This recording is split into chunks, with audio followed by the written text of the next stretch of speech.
worship together.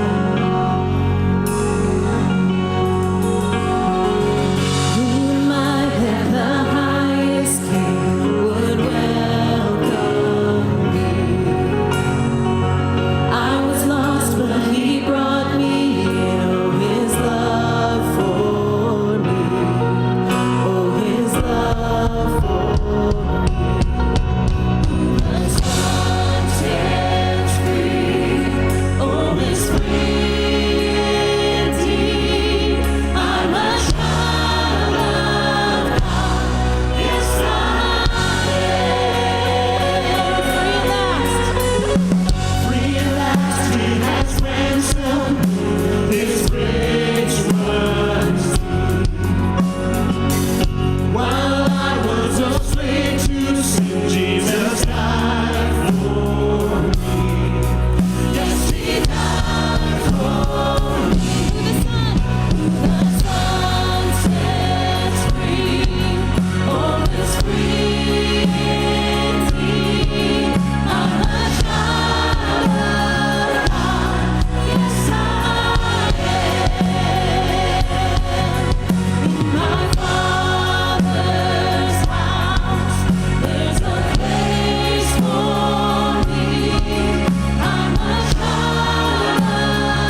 remember that there is a place for each one of us in my Father's house. In my Father's house, there's a place for me. I'm a child of God. Yes, I am. Psalm 107 says, "Give thanks to the Lord, for he is good. His faithfulness endures forever. Has the Lord redeemed you? Then speak out. Tell others he has redeemed you from your enemies."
Joy in the house of the Lord today.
Man, we had such a great evening last night in this space.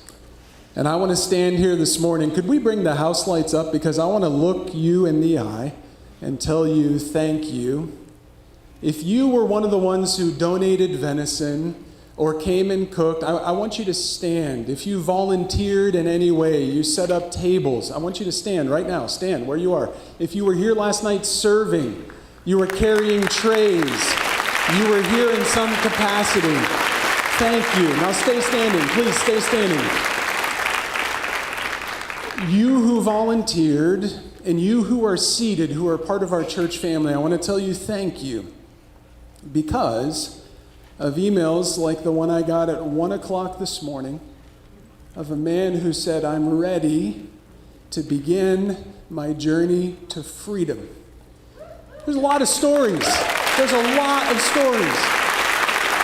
And so the reason that I look you in the eye and tell you thank you is because you created a space where the gospel could be intentionally shared. That's what we are all about as a church. And so to you who volunteered and you created a space, God is moving, and it's because of you. Thank you for what you've done. You can go ahead and have a seat. I've embarrassed you enough now, but thank you for serving. It was such a fun night, and if you weren't here last night, I hope that you will put it on the calendar next year and be part of what God's doing. For those of you who are newer in our congregation, I need to introduce myself. I'm Dave. I'm one of the pastors on staff here. And we have an opportunity today for those who are newer to actually meet some of the pastors back in the legacy room, which is, if you leave any of the doors, turn right. And we're calling this event creatively, Meet the Pastors.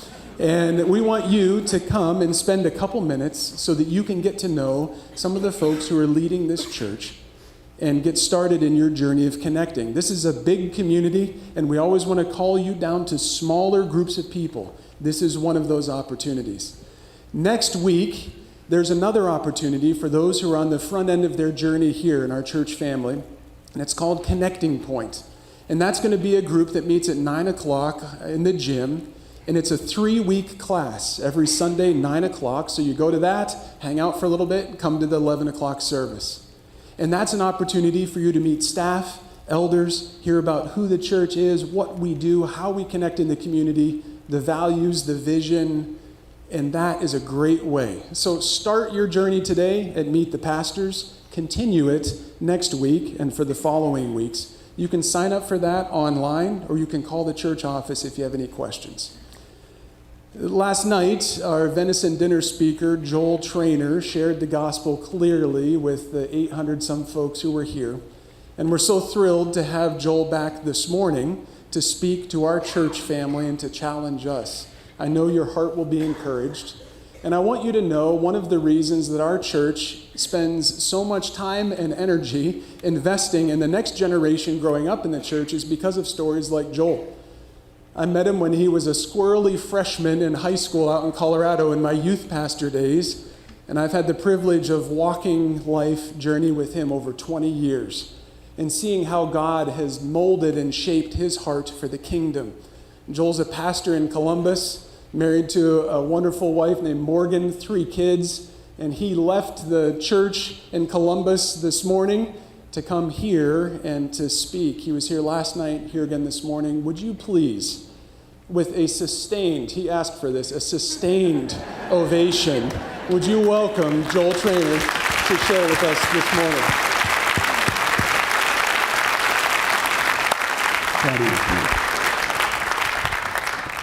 Well, good morning, church. Good morning. You are a lot easier to look at than the group that was here last night.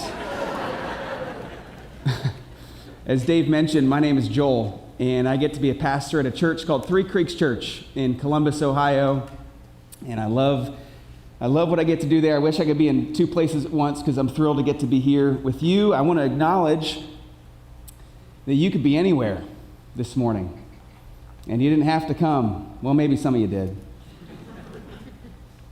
But you didn't have to come, but you got up, and you got ready, and you showed up.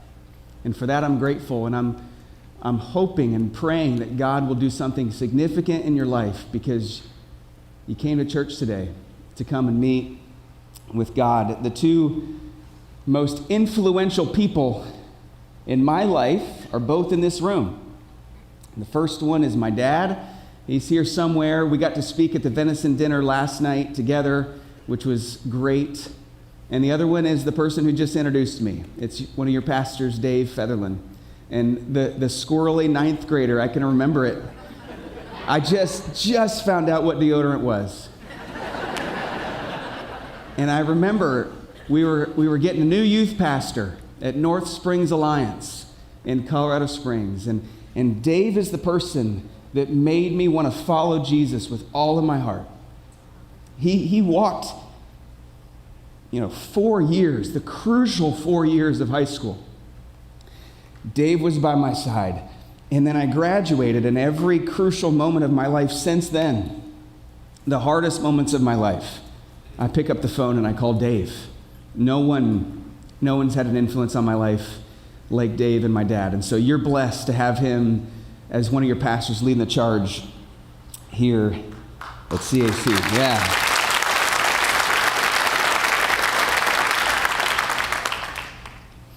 Well, I'm just going to get right into it. I came here this morning to tell you that God is more powerful than you think that he is. And that he loves you and that he cares about you more than you think that he does. And he's capable of doing more in your life than you think that he is. And I don't know what's been at the top of your prayer list. I don't know what weight you came in here wearing. I don't know what's been on your mind, but I know that in a room this size, not every marriage is going great. And not everyone's kids are making great decisions right now.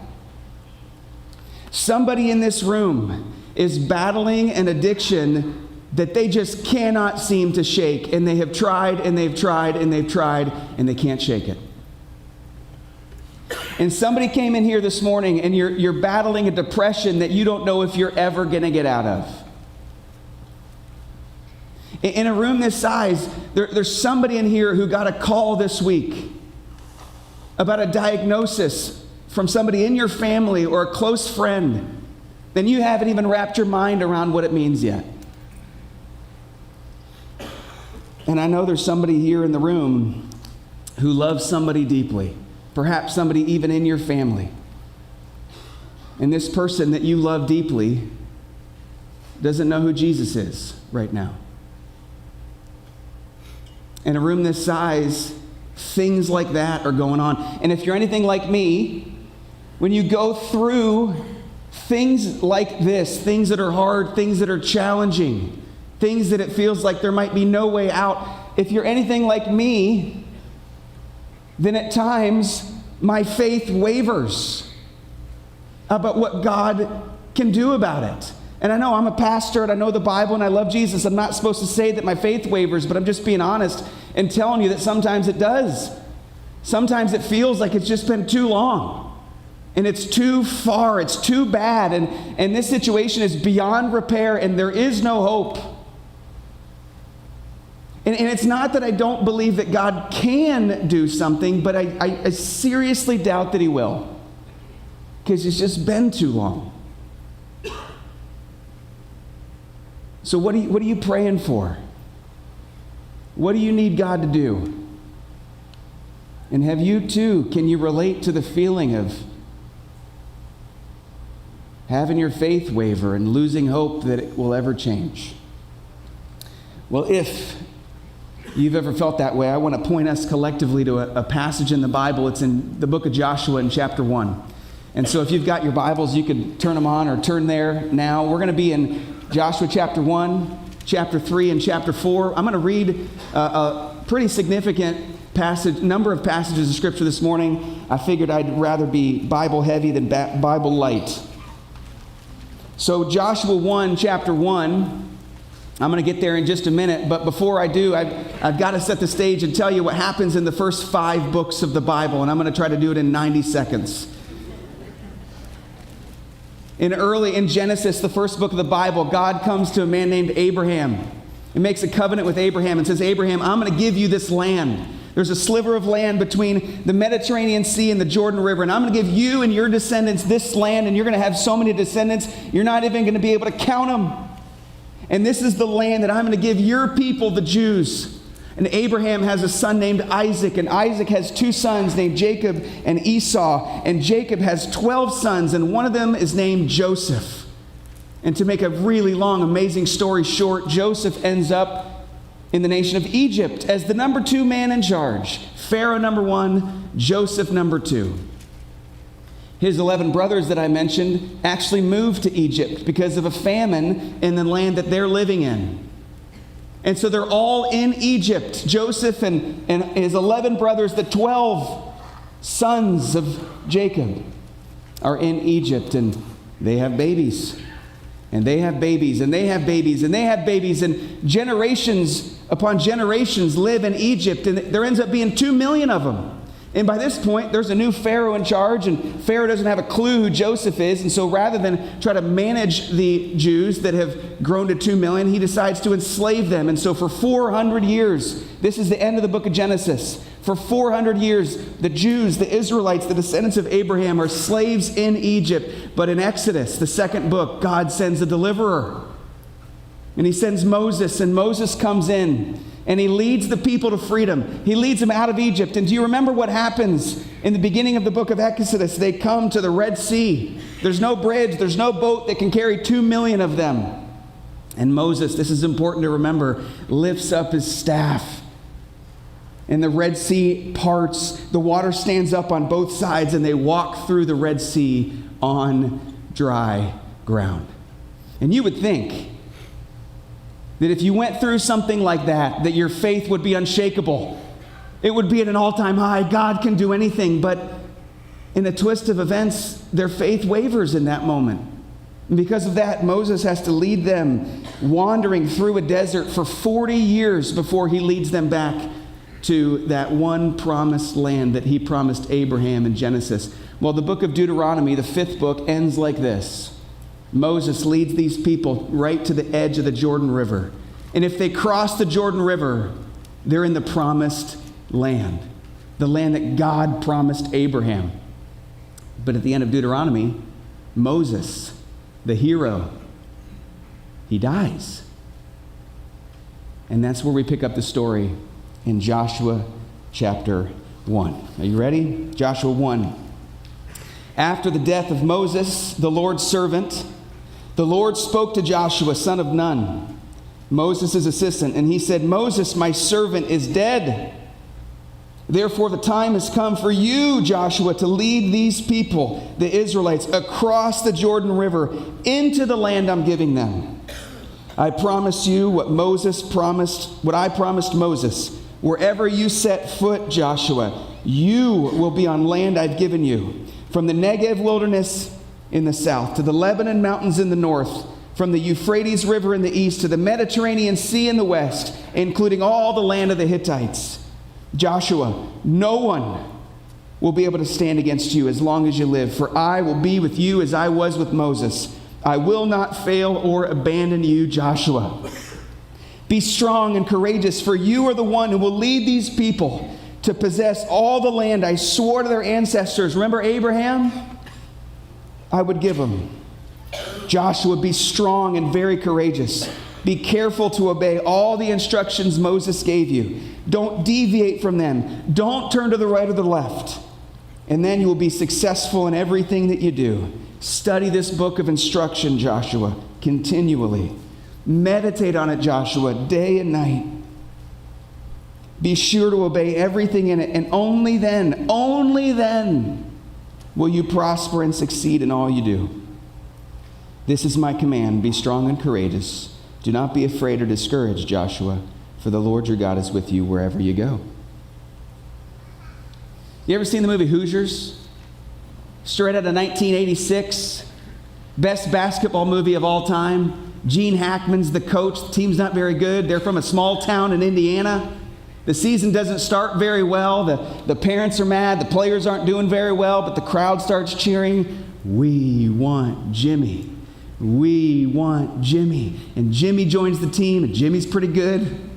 and they go on a run to the state championship game. It's going to be held in the Butler Bulldogs Hinkle Fieldhouse in Indianapolis, Indiana.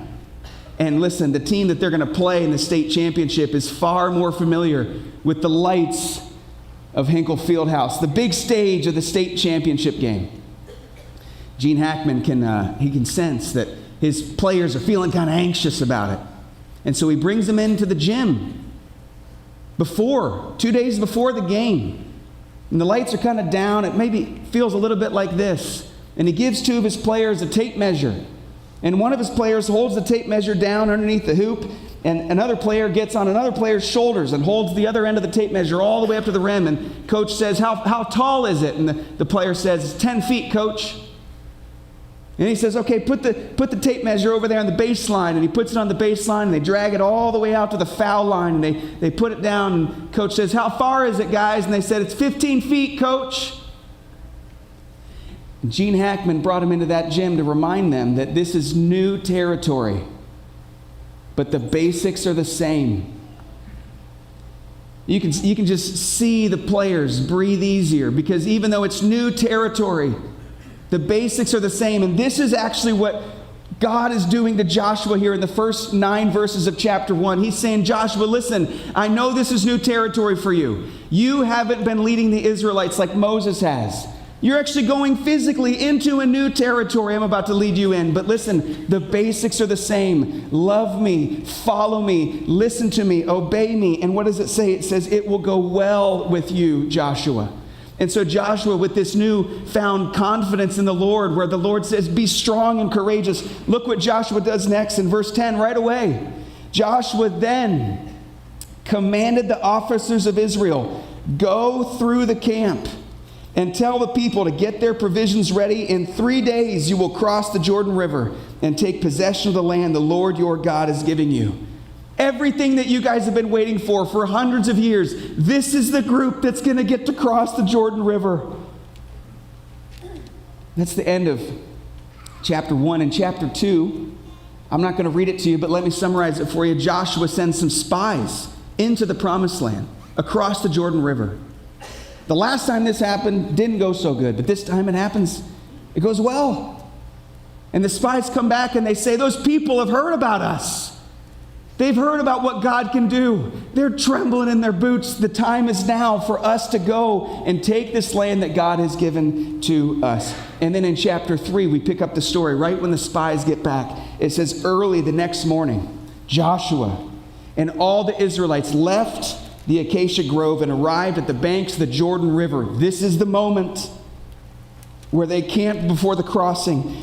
3 days later, the Israelite officers went through the camp, giving these instructions to the people. When you see the Levitical priests carrying the Ark of the Covenant of the Lord your God, move out from your positions and follow them. The Levitical priests, that's the most religious tribe of the 12. And the Ark of the Covenant is the most prized possession of the Israelites. And so when these guys are walking through camp holding the Ark of the Covenant, it's going to be unmistakable. And when you see this happening, Israelites, get up and follow them, because today is the day. Today's the day that we're going to go and cross the Jordan River. Look at verse 6. In the morning, Joshua said to the priests, time's up.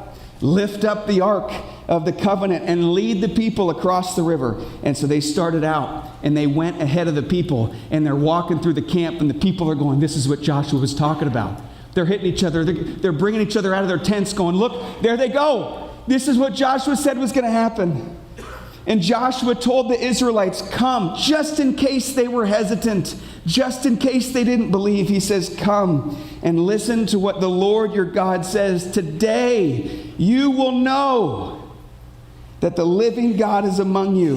He will surely drive out the Canaanites, the Hittites, the Hivites, the Perizzites, the Girgashites, the Amorites, the Jebusites, and the mosquito bites ahead of you. Joshua says, look, the Ark of the Covenant, which belongs to the Lord of the whole earth, will lead you across the Jordan River.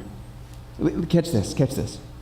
Now choose 12 men from the 12 tribes of Israel, one from each tribe.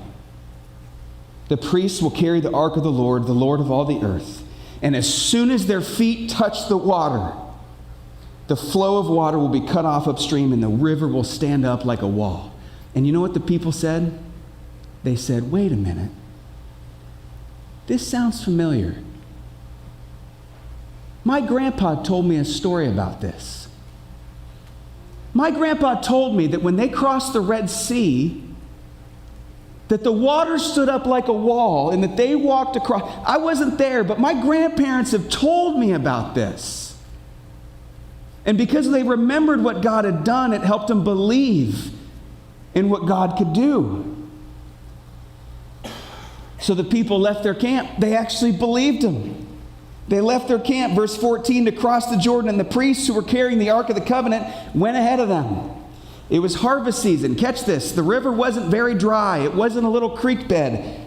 The Jordan was overflowing its banks, but as soon as the feet of the priests who were carrying the ark touched the water at the river's edge, the water above that point began backing up a great distance away at a town called Adam, which is near Zarethan. And the water below that point flowed on to the Dead Sea until the riverbed was dry. And all the people crossed over near the town of Jericho. Just like Grandma and Grandpa. They walked on a dry riverbed. The water stood up like a wall. Look what the priests did. The priests who were carrying the Ark of the Lord's covenant stood on dry ground in the middle of the riverbed as the people passed by. And they waited there until the whole nation of Israel had crossed the Jordan on dry ground. That's what the Bible says. And it really happened. It's a true story. That the current was strong and the water was cold and there was no way over it and there was no way around it. But God, in his unbelievable, unimaginable power, orchestrated it so that the water backed up at Adam. And the water that was in front of them flowed to the Dead Sea. And 2 million Israelites walked across on dry ground. Now watch what God does. This is the last few verses here that I'll read. When all the people, chapter 4, verse 1, had crossed the Jordan, the Lord said to Joshua, "Now, choose 12 men, one from each tribe, and tell them, take 12 stones from the very place where the priests are standing in the middle of the Jordan and carry them out and pile them up at a place that you will camp tonight." So Joshua gets these 12 people, one from each tribe, and he says, go into the middle of the river where the priests are standing with the Ark of the Covenant and pick up some stones and put it on your shoulder and carry it out. And so Joshua called together the 12 men he had chosen. And he told them, go to the middle of the Jordan in front of the Ark of the Lord your God, and each of you must pick up a stone and carry it on your shoulder. Don't pick up a little one. Pick one that you got to put on your shoulder. We're going to use these stones to build a memorial, and in the future, your children will ask you, what do these stones mean? And you can tell them, they remind us that the Jordan River stopped flowing when the Ark of the Lord's covenant went across. And these stones will stand as a memorial among the people of Israel forever. Joshua says, your kids are going to ask about this. Get a big rock. Get one that you got to put on your shoulder. We're gonna pile them up where we camp tonight. And when our kids ask what this was about, we're going to tell them that this is what God did. We're going to tell them the story. And here's the last few verses I'll read. Joshua 4:20. It was there at Gilgal that Joshua piled up the 12 stones taken from the river. And Joshua said to the Israelites again, in the future your children will ask, what do these stones mean? And you can tell them, this is where the Israelites crossed the Jordan on dry ground. For the Lord your God dried up the river right before your eyes, and he kept it dry until you were all across, just as he did at the Red Sea when he dried it up until we'd all crossed over. Just an amazing story. I want you to imagine with me, just imagine this happening. 30 years later, there's a dad, and he's got an 8-year-old boy. And the 8-year-old boy just can't wait to go fishing with his dad, but he hasn't been invited yet. But on one morning, the dad just feels like the time is right. And so he says, son, today's the day. You're going fishing with me. You get to go fishing with me. And the 8-year-old just jumps up in the air and he runs into the house and he says, Mom, Dad's taking me fishing today. And Mom, don't worry about my chores. I'll do them later. I'm going to catch you so many fish. I was made for this. And she says, of course you are, son. Go get them. And he runs out of the house and he says, Dad, what can I carry? And the dad has 2 nets and he throws one over his shoulder and he puts one on his 8-year-old son's shoulder, and it's so long it's dragging behind him. And they walk out towards the Jordan River looking for a place to fish. And when an 8-year-old boy and a dad go walking looking for a place to fish, inevitably some 8-year-old questions start coming up. Hey, Dad, how'd your muscles get so big? Hey, Dad, how are you so strong? Hey, Dad, how many fish have you caught in one day? What's the most fish you ever caught? Hey, Dad, what's the biggest fish you ever caught? Is it bigger than this? Hey, Dad, do you think there's sharks in the Jordan River? You think we can catch one? And as they're making their way up the Jordan River, they come to a place called Gilgal. And the 8-year-old boy sees a big old pile of rocks. 12 of them. They're pretty big. And he hits his dad in the shoulder. He says, hey, Dad, what do those stones mean? They're out of place. They're not near the river. It's clearly man-made. Hey, Dad, what do those stones mean? And I just imagine this dad getting on his knee and says, son, get down here with me. And I just imagine him just grab him in the face and say, son, I'm so glad that you asked.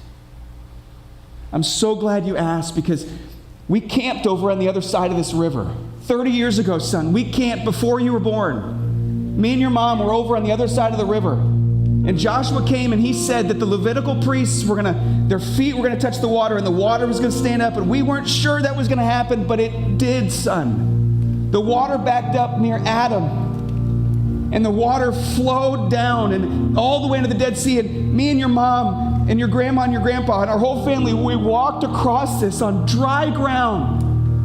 I'm so glad you asked, son. And the boy, with wonder in his eyes, he looked at his dad. He said, Dad, do you think God can still do stuff like that? Do you think God can still do stuff like that? And the dad looked at his son and said, oh, yes, he can. Oh, yes, he can. Because listen, when we remember what God has done, it helps us believe in what God can do. I came here this morning to tell you that God is more powerful than you think that he is. And he cares and he loves you more than you think that he does. He's able to do more than you think that he is able to do. I don't know what you came in with. I don't know what you're praying about. I don't know what's weighing you down. But I know that nothing is too far gone that God cannot do something about it and do a miracle in your life. I got a call 8 days ago from a friend named Joe.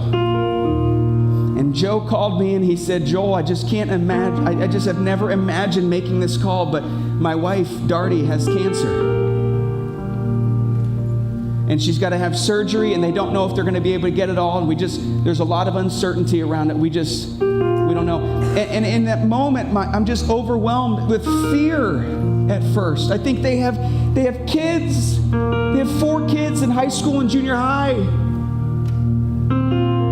How's Joe going to handle this? But then I remember 7 years ago, I got a call from my friend Shay. He said, Joel, our friend David, he had been in both of our weddings, had a 5-minute seizure at work. They rushed him to the ER. They found out he has a brain tumor and he's in surgery right now. And the doctors don't know if they're going to be able to get all of it. And David came out of surgery and the doctor said, we're just really not sure And we're going to have to bring in here for a scan every 3 months for the next 5 years just to make sure it didn't come back. And we began to pray for David. We began to pray that God would heal his body, that God would free him from that disease. And did I mention that was 7 years ago? And David's had a scan every 3 months since, and every single one of them has been perfectly clean. And so when I remember what God has done, it helps me believe in what God could do. We have some close friends right now who are battling. All they want to do is grow their family. All they want to do is have a baby. And they've tried everything. They've tried everything. And month after month, it's negative test after negative test. And there's a part of me that goes, man, what are they going to do? It's just been so long. They keep trying and it's just not working. Am I going to have to walk them through a life that looks like they're not going to be able to have their own kids? And maybe, but listen, I also remember 6 years ago, Cody and Minnie McManaway coming over to my house. They had been in that battle for 5 years. And they'd done every medical procedure and met with every doctor and tried everything. It got to the point where the doctor said, it's not healthy for you to keep trying in this way. You just got to let it be. It's not going to happen for you. And Cody and Minnie came over and sat in my breezeway. And they said, this is the month. We're going to pray. Our friends are going to pray. We're not going to put our faith in a doctor on this one. We're going to put our faith in God on this one.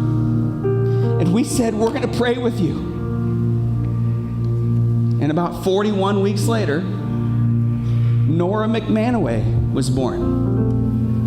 And she's 5.5 years old. She's playing soccer right now at Three Creeks Church. She's jumping on a bounce house in Three Creeks Kids. She's got a little brother and a little sister. When I remember what God has done, it helps me believe in what God can do. I have a neighbor. He's the best neighbor. His name's Jacob. And he is, he's spiritually disinterested at best. And I've tried to share my faith with him. I've tried to talk about spiritual things with Jacob, and it's just not met with a whole lot of enthusiasm. I don't believe that Jacob knows who Jesus is. It's been 6 years of me trying to get in, and I'm just being honest with you. A lot of the time, I feel like it ain't gonna happen. It's been a long time. But I remember Jamie. Jamie showed up at our church in January of 2020. She joined my community group. Put it this way, she was a lot further away from God than Jacob is. She was, her family just ridicules her that she even went to church one time. And Jamie came to church in January 2020 and in November of 2020 at my community group on a Sunday night. Jamie came in and told everybody that morning that she'd made a decision to follow Jesus Christ, that she'd become a Christian. And 2 months later after that, January 2021, this happened. Jamie was baptized. Forgiven, saved, redeemed, chosen in the family of God. There was no way, if you knew Jamie for the first 34 years of her life, you would say, no way. But because I remember what God has done, it helps me believe in what God can do. So I'm going to go home today and I'm going to ask Jacob if he wants to go get some chicken wings. And I'm going to say, where are you at with the Lord? It gives me faith. Here's how I want to just close out. Today, here's what I want you to try to do. Maybe on your way out of the parking lot or on your way home, you might stop somewhere. Or maybe when you get home, you know of a perfect rock, a stone. And I want you to grab a stone. And I want you to put it somewhere that you're going to see it every day. And when you see it every day, I want it to remind you that God is more powerful than you think that He is. He cares about you more than you think that He does, and He can do more than you think that He can. And let it be a prompt for you to pray and believe in what God can do. And if God answers that prayer, if God breaks that chain, or if God heals that friendship or that marriage, or if God answers the prayer that this stone represents, don't move the stone. Leave it there. Leave it in the same spot. And one day, your kids or your grandkids are going to come by and they're going to say, hey, Mom, hey, Dad, hey, Grandma, Grandpa, why is that stone there? And you're going to say, oh, let me tell you a story about the way that God moved in my life. Because when we remember what God has done, it helps us believe in what God can do. Will you pray with me?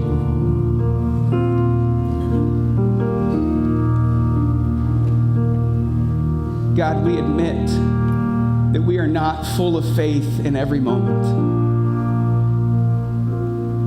We repent, Father, of our lack of faith, our lack of belief in what you can do. But today, Father, you've reminded us through your word that you can do anything.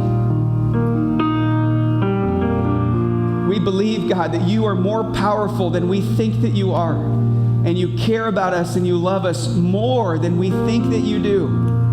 And you can do more than we think that you can. Father, whatever is weighing on the hearts of the people in this room, as we sing this song, God, this is our way of giving it to you and trusting that you can do it. We believe in you. You can do it. We cannot. In Jesus' name, amen.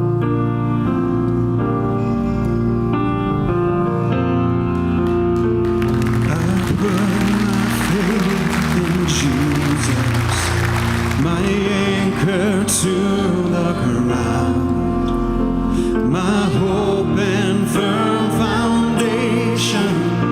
He'll never let me. Would you stand and sing with us? I put my faith in Jesus, my anchor to the ground, my hope and firm foundation. He'll never let me down. Sing it out. I put my faith in Jesus, my anchor to the ground, my hope and firm foundation. He'll never let me down. I put my faith in Jesus, my anchor to the ground, my hope and firm foundation. He'll never let me down. No, great is your faithfulness to me. Great is your faithfulness from the rising sun to the setting sun. I will praise your name to the setting sun. From the rising sun, I will praise your name. Great is your faithfulness to me. Great is your faithfulness to me. Great is your faithfulness to me.